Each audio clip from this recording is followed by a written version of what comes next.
even though it's really hard sometimes to see the beautiful things in life, it doesn't mean that they've stopped happening or that you won't see them again.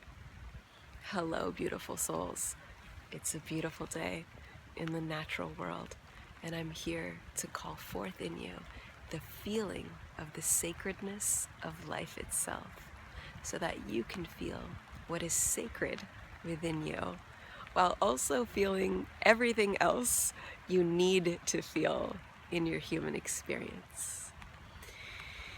I am out here today, and I have this part of me just remembering just how difficult it can be to see the beauty in really painful experiences. So whenever I've been stuck in an experience of anger or shame, fear, guilt, grief, it's almost, as humans, we can sort of, the mind experiences a sort of tunnel vision level of focus.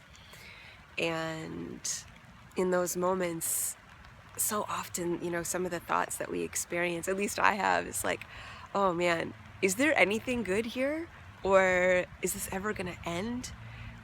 Because it's so hard to see beyond when we are stuck in that sort of narrow field of view. And if you've ever had these experiences in your life, you know what I'm talking about, how certain experiences, they can really narrow your perspective of all the things that are happening in life outside of the very terrible thing that is happening. And this is natural, right? When something so intensely painful or just pain, right? The human experience, again, whatever the emotion or the story connected to it might be, to move through those moments, there's a certain level of intensity of focus that our minds experience to survive.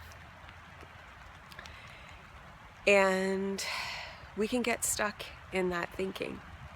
We can get stuck in thinking that there is nothing beyond that we might never see in the way that maybe we remember being able to see, or see beyond what is happening, the difficulty that is happening now. And when I come out into the natural world, I am reminded of the abundance of beautiful things that are always happening alongside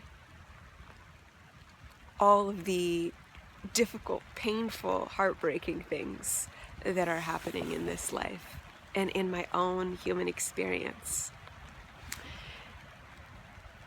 Even though I might not be able to see, there are processes that are preparing for the blooming of spring. There are processes that are preparing for the birth of new life. There are processes preparing for the melting, and the flourishing of what is to come. And all of these beautiful things are happening. And I can't see all of them. I can see some of them happening. The natural world just sort of awakens me to something, such a bare knowing of life, right? I come out here and for some reason I'm like immediately immersed in cycles of life. And so it's impossible to ignore, right? It's really impossible to ignore that there are all of these processes that I cannot see and are so beautiful and so flourishing, and so essential, even despite whatever the weather might be, all of these processes are still happening in service to the flourishing of life.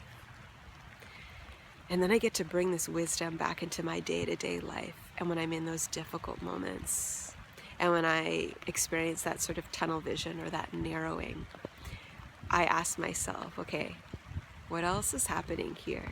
And not to dismiss or minimize the pain of what might also be present, but actually to accompany and to nourish it, and see that there is a wider lens here, that there is more happening, that there is something beyond this moment, and that even in this moment there is something beyond that is happening.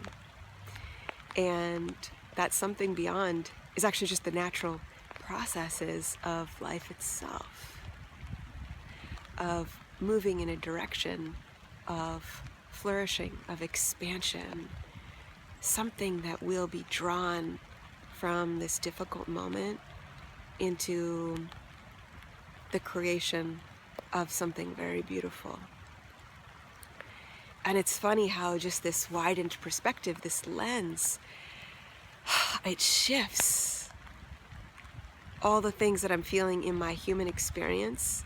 It shifts it into this wider lens, this sacred lens of just the realness of life itself and just how life works.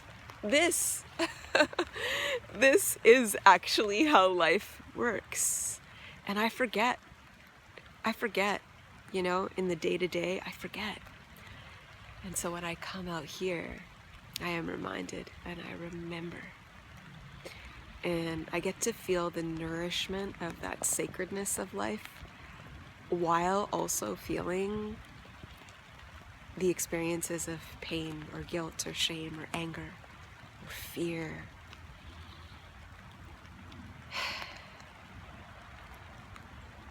And I'm so grateful to feel both of these things. And so I wish you more and more of what's already here and now in the sacredness of the life that you are.